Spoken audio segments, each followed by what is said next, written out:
সবাই একবার দেখো মানুষের জনসমাগম। যে আমরা সকলে এসেছিলাম কাশী থেকে মহাকুম্ভ প্রয়াগরাজ, সেখান থেকে আজকে আমরা অযোধ্যায়।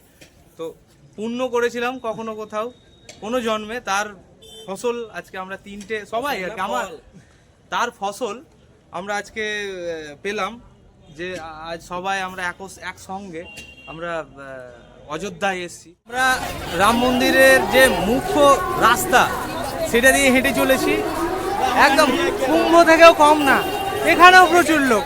কালকে খবরে দেখলাম 25 লক্ষ মানুষ কুম্ভ থেকে অযোধ্যার মুখে অগ্রসর হয়েছে, এটা একটা ডাটা থেকে জানা গিয়েছে, কিন্তু বাকি যে অরিজিনাল রিপোর্ট যে কী আছে আমি জানি না। অনেক মানুষ কিন্তু এইখানে এসছেন কুম্ভ থেকে, আমরাও যেমন এসছি। চলো দেখা যাক।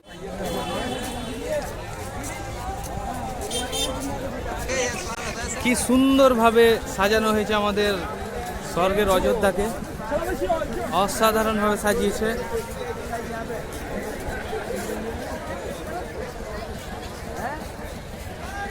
আর এইটার জন্যেই আমার অযোধ্যা আসা। অযোধ্যাকে আমি মানে কল্পনাতে দেখেছি, আজ বাস্তবে অযোধ্যাকে দেখছি এখানে।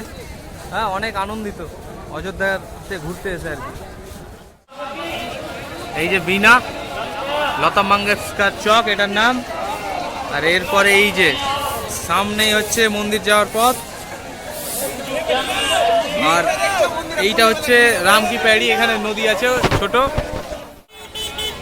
অযোধ্যা নগরী, এটা দিয়ে জল যাচ্ছে।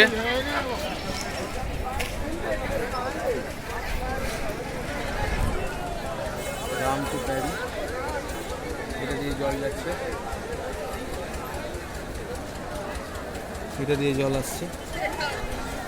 নিঃশুল্ক লকার এইসব জায়গায় আপনারা আসলে এসব জায়গায় জুতো চপ্পল রাখতে পারবেন।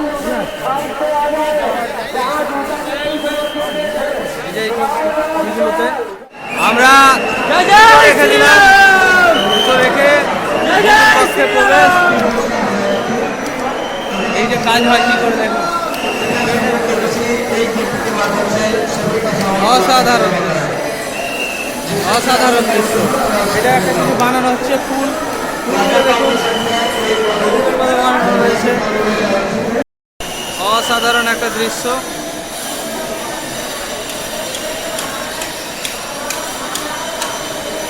সুন্দর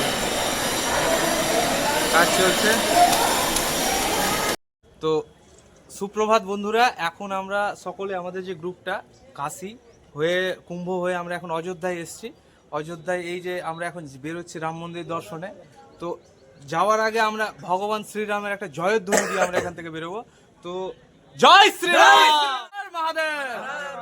তো আমরা এখন স্লোগান দিলাম ভগবান, এখন যাবো আমরা राम जन्मभूमि इस स्थान में त्रेता युग वाला वो नाम चाहिए, सीता नहीं मिलेगी कैसे, एक राम चाहिए।